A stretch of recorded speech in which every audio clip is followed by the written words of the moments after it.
This is Jaime from MidPointe Library System, and today with our art video here, we'll be doing a doodled still life. And you probably have already seen the doodled landscape, but if you haven't, please check it out.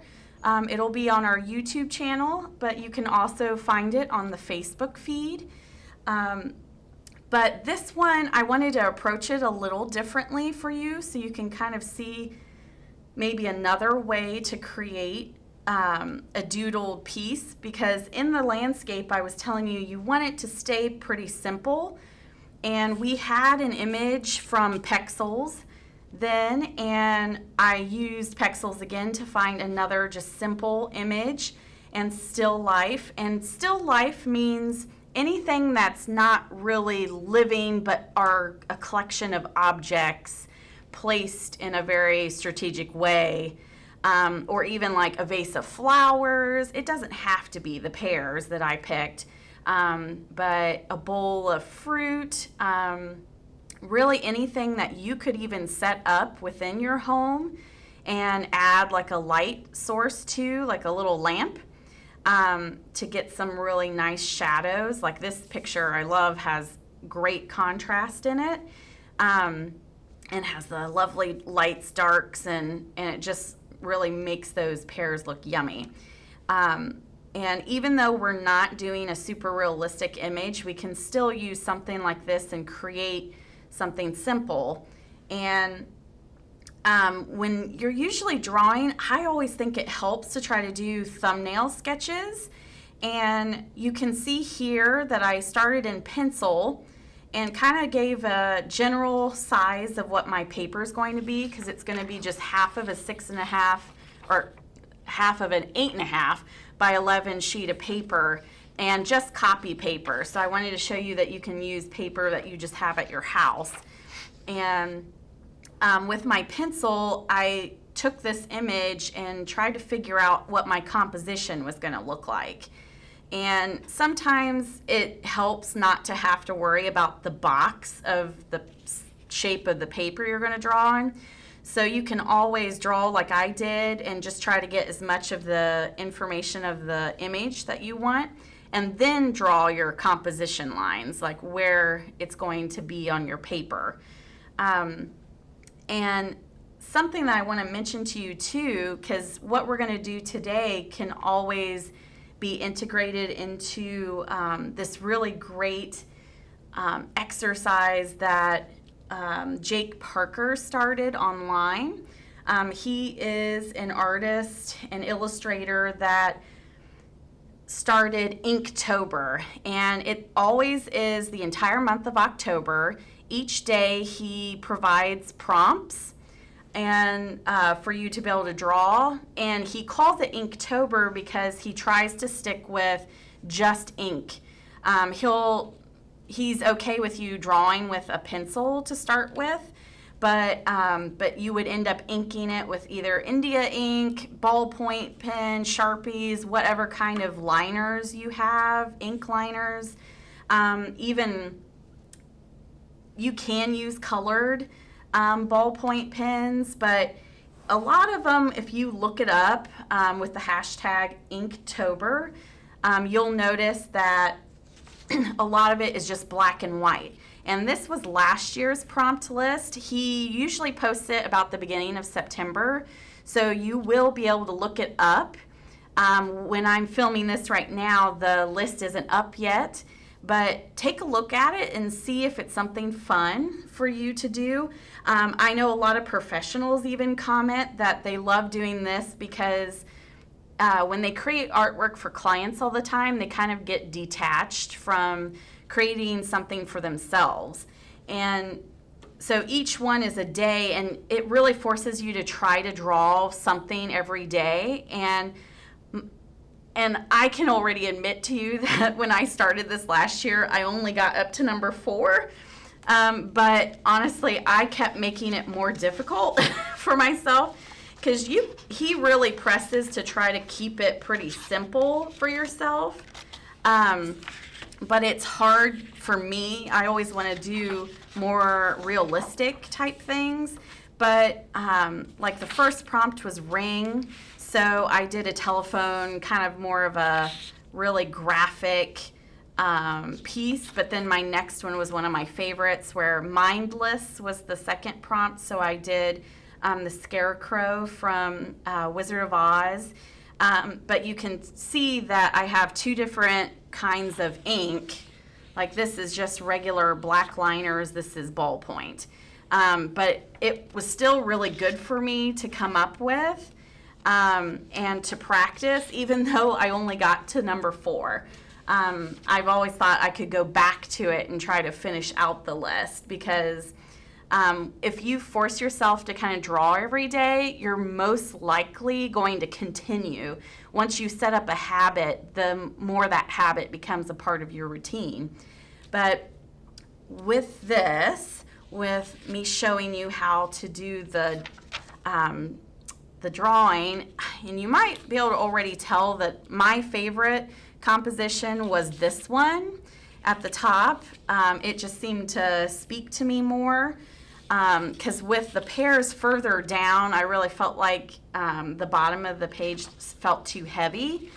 And that's something you can mess with for sure. And you may have trouble trying to get your final piece exactly like this, but don't worry about that. You'll eventually, as you practice, you'll get better about knowing how your brain sees it and sends it to your hand. Because I can tell you, I drew this several times and I made it different each time. So don't worry about that aspect, but just kind of keep looking at your reference photo, get an idea of the shape. It's almost like a round circle with a little bit of a top, like a triangle on top of it. And I like starting with this pair, at least that's how I tend to draw. You can always start with the plate if you wanted to, but to help you get it kind of placed on the page, I'll start with that pair. And don't worry about whether it looks exactly like the image. It's just there for reference. So, and you'll notice when I draw with pencil, I'll have a very sketchy line. That's just the way I draw. Don't feel like you have to draw like that. It just makes me feel like I get more of the line that I want if I kind of just draw sketchy lines. And because since we'll end up inking this, I'll pick the more correct line, or the line that I want to keep. But even when you're drawing, even though these are doodles and you want to keep them pretty simple, I always draw simple to specific. So start with just your basic shape, and we have the stem here coming out of the top. It's a little thinner than that. And remember, you have an eraser. You may have noticed that my pencil doesn't have an eraser. This is actually a drawing pencil, and most drawing pencils do not have an eraser on it. Plus, artists always use erasers so much that it's almost pointless to have it on the side of the pencil, because it'll be gone within moments. So now looking at this, you have a pair behind this foreground. So kind of comes up along the top of the first pair. Kind of goes off to the side. But it's still a lot smaller than this one because it is in the background.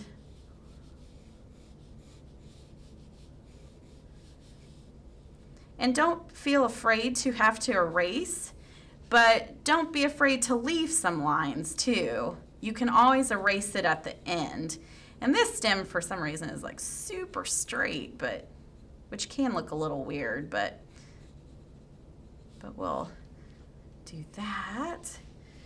And then the plate obviously won't be in the full picture, but the back of the plate is kind of high on this one pair.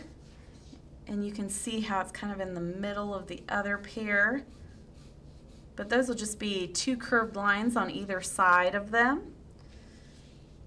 And then I'm including the shadow shape just because I really like how it helps ground the pears, even in something as simple as a doodle. It gives them something to rest on visually. And I'm just doing kind of semicircles, like this one is pretty close, that shadow, but it goes out away from the pear. And even though this is sort of diffused and goes into a much lighter shade, I'm still kind of creating a real hard line in our doodle. And then we'll do the bottom of the plate, which goes pretty close to that pear in the foreground. And then we'll leave the bottom alone because in here you can't even see like the table or tablecloth or whatever it's sitting on. So we're not even going to worry about that. But in the very far background you can see the edge of whatever this table is.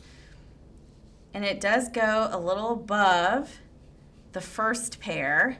And it is more of a straight line. Kind of think of it in a landscape, it would be your horizon line.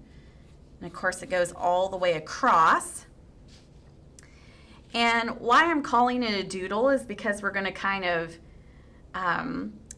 make it a little more, I guess you could call it folk arty. So we're kind of breaking up the areas so that we can either add pattern, or if you wanted to mess with shading, you can do that.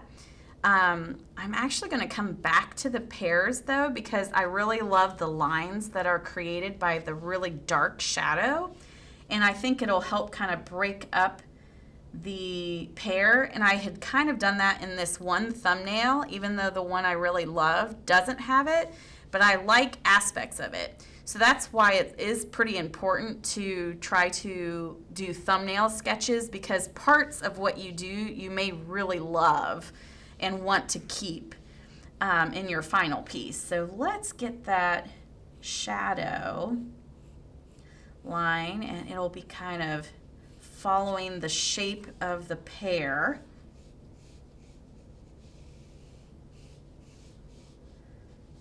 And then the other one. And then that kind of helps break up these pears, but adds some interest to it too. So that's not just a blank expanse of the page, especially since it's taking up a lot of the image.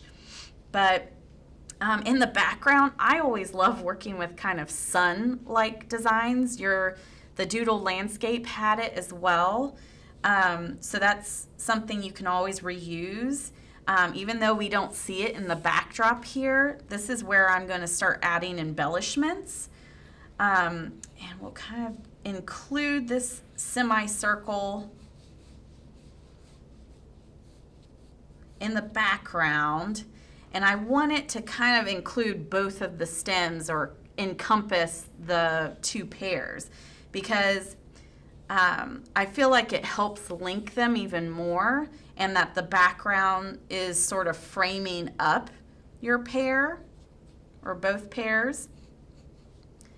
And that's something to think about too. Every line that you end up putting down will relate back to your main subject, or it can take away from it as well. So if you can link back, like this shape has a very similar shape to the pear, and the plate has similar shapes to the pear. Even the shadow is similar, and it helps all link the design that you're creating. And I'm going to do a smaller semicircle inside, just to break up that area a little more. And then we'll do almost like sun rays, where it's smaller and flares out to the edge of the page. And sometimes this gets a little like you're trying to still do small to big, and if you continue doing it in that way, sometimes it won't line up. So I'll even switch up to the top and just do an almost straight line. And then kind of break up that space so it kind of doesn't have an awkward angle at one point.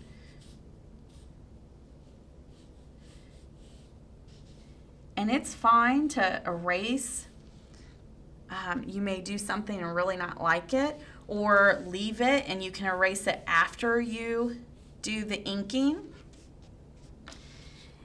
And in this back part of the table, I like the idea that I did in here where I kept it straight.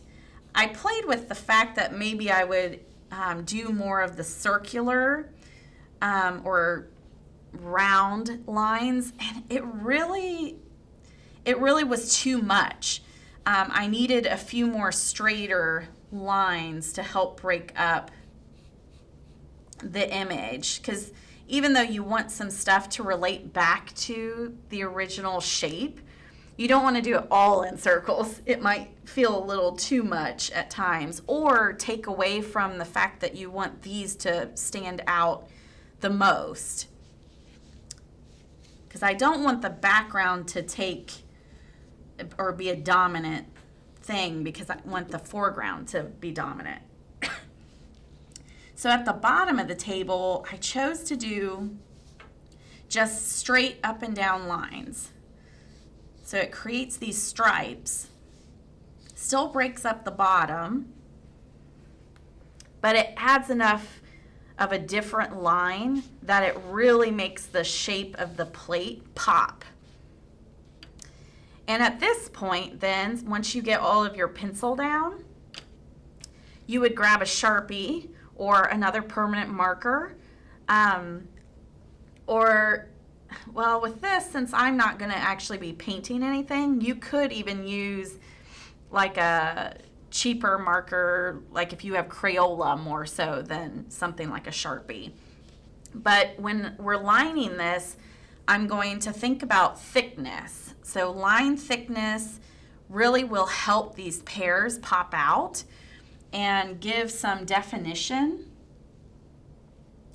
But don't worry about that so much, as go ahead and start lining your pear and choosing your main shape.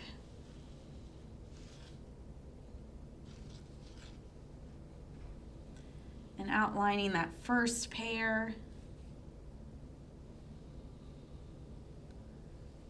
And I'm moving kind of fast, so don't feel like you have to draw as quickly as I am. Again, I've done this a lot longer. Like in school, a lot of these thumbnail sketches, I had to do anywhere from 70 to 100 of them for one piece. So I've had a lot of practice.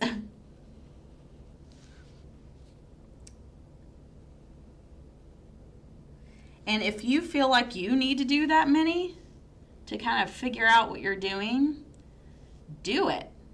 No one's stopping you. Of course, I'm sure you're thinking, yeah, right, that's funny. I'm not going to do that. But sometimes just forcing yourself to look at something differently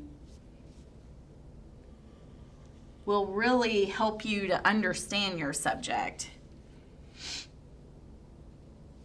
Because you could even do a really super tight shot on these images. You don't have to do exactly what you see. Like I said, it's always just something to give you reference.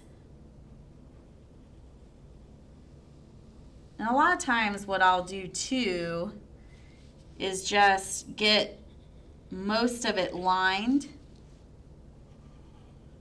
so that everything has the same thickness, and then go back in and kind of work out my thicker portions. And you can kind of bounce around the image.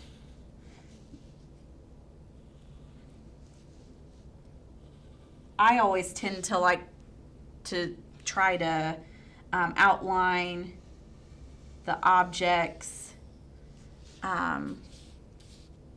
at the same time. So like I'll just do this pair and then I'll jump over to that pair, and now I'm doing the plate, just to kind of see how everything is going to balance out. Because like I said, the pairs to me are the most important.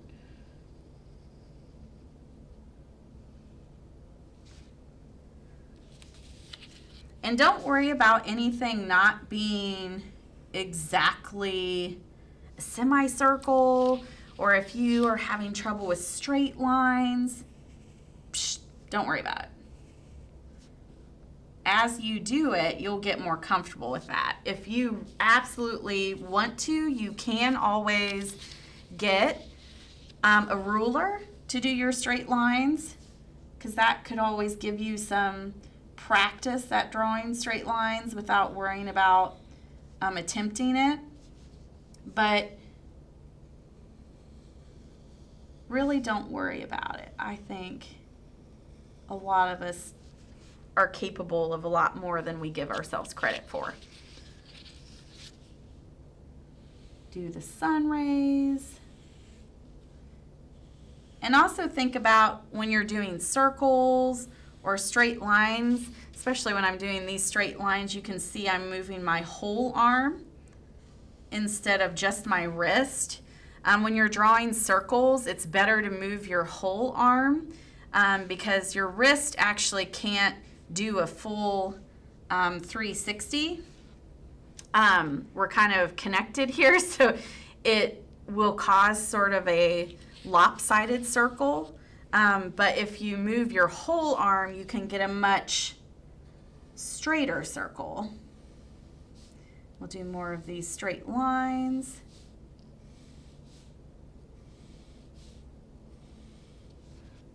And there we've got pretty much the basics down. So when you go across this, you would start just picking out spaces to become darker. And here's the more finished piece of just the outlining, where I've gone in and darkened the pears and really made them pop more. I liked that it was pretty dark under the plate, so I kind of added a much deeper line. But back here, I let the horizon line or the edge of the table be more dominant. And up here, then I tried to keep it pretty subtle. But you can see where I have some of my pencil line, and this is something where you can, after you ink it and let it dry a little bit, that you can just erase and go across your piece so that you can clean it up a little bit. And even from here, you could really just leave it the way it is if you wanted to. It makes a really great piece, and something for Inktober. Like, say if this one of these prompts actually fit with this, you could use that. In fact, that says ripe is from 2019's Inktober. The 31st was ripe. So we could always use that as an idea for Inktober. Another thing you can do, and showing you like a final piece that I did, I was talking about using ballpoint pens that were colored. And it's just something you probably already have, or if you have a teenager, they may already have some colored pens because that's the way they want to draw in their agenda or school things. I used to have teachers that would be fine with us using colored pens for our notes because it usually helped the way you learn. But what I chose to do was do different patterns in each of those spaces and changed up the colors.